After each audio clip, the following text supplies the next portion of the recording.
एक बार एक भिखारी अपने जीवन से परेशान हो चुका था, क्योंकि उसे अपने जीवन को चलाने के लिए भीख मांगना पड़ता था। उसे हर एक चीज़ के लिए भीख मांगना पड़ता था। इसी बात को लेकर वह दुखी रहता था और दिन भर यही सोचता कि उसके जीवन में बदलाव कैसे आएगा। यह सोचकर वह निराश हो जाता। वह हर दिन देखता कि बहुत सारे लोग निराश होकर आंखों में आंसू लिए लोग और विभिन्न चिंताओं से परेशान लोग गौतम बुद्ध की तरफ जाते हैं, और वापस लौटते समय वे लोग बहुत ही खुश होते थे। वह भिखारी यह नहीं समझ पा रहा था कि गौतम बुद्ध उनके साथ ऐसा क्या करते थे कि वे बेहद खुश हो जाते थे। वापस लौटते हुए लोगों के हाथों में ना तो ढेर सारे पैसे होते थे, ना ही सोना चांदी। तो फिर ऐसा क्या होता था कि लोग बुद्ध के पास से लौटते वक्त इतना खुश होते थे। यह सब सोचकर उस भिखारी ने भी निर्णय लिया कि वह भी महात्मा बुद्ध के पास जाएगा और देखेगा कि ऐसा वहाँ क्या हो रहा है कि दुखी लोग उनके पास जाकर खुश हो जाते हैं। वह बुद्ध से मिलने के लिए उनके पास चल पड़ा।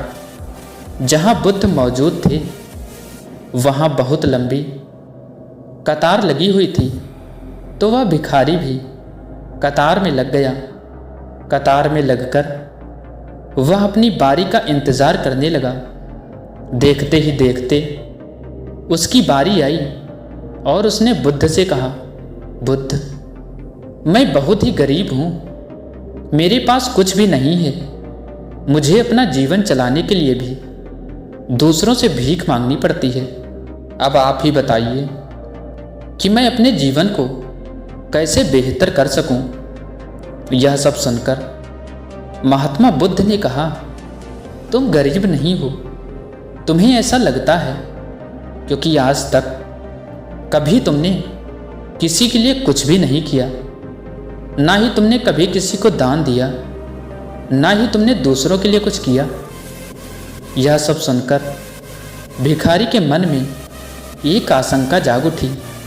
अपनी आशंका को दूर करने के लिए भिखारी ने पूछा, मैं तो एक भिखारी हूँ, मैं लोगों को दान कैसे दे सकता हूँ और कैसे लोगों की सहायता कर सकता हूँ।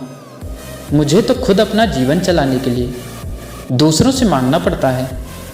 यह सब सुनने के बाद गौतम बुद्ध थोड़ी देर चुप रहे और फिर उससे बोले, तुम्हारे पास हाथ हैं जिससे तुम लोगों की सेवा कर सकते हो और दूसरों का भला कर सकते हो।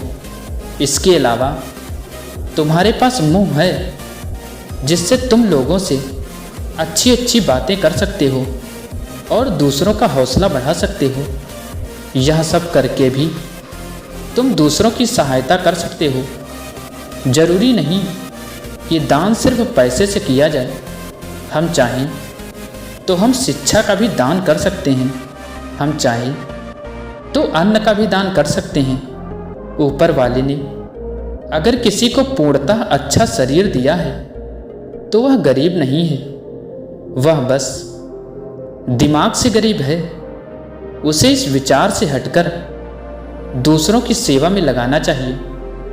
बुद्ध की यह बातें सुन लेने के बाद वह भिखारी बहुत ही ज़्यादा खुश हो गया और उसका मन अब संतुष्ट था।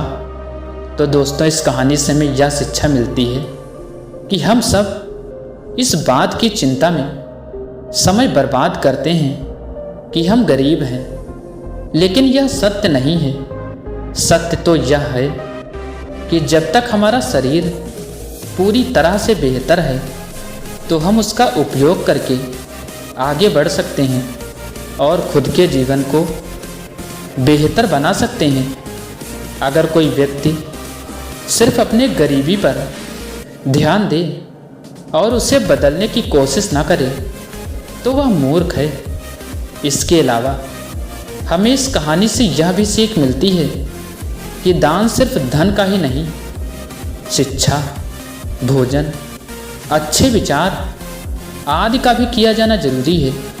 अगर आपके पास धन नहीं है तो आप शिक्षा का दान कर सकते हैं, या फिर आप दूसरों के लिए अच्छे विचारों का भी दान कर सकते हैं।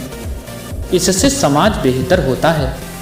तो दोस्तों, अगर आपको ये कहानी अच्छी लगी हो तो इस कहानी को ज़्यादा से ज़्यादा लाइक करना और इस वीडियो को शेयर करना तथा ऐसी ही कहानियाँ रोज़ाना सुनने के लिए हमारे चैनल को ज़रूर सब्सक्राइब करना। Thanks for watching this video.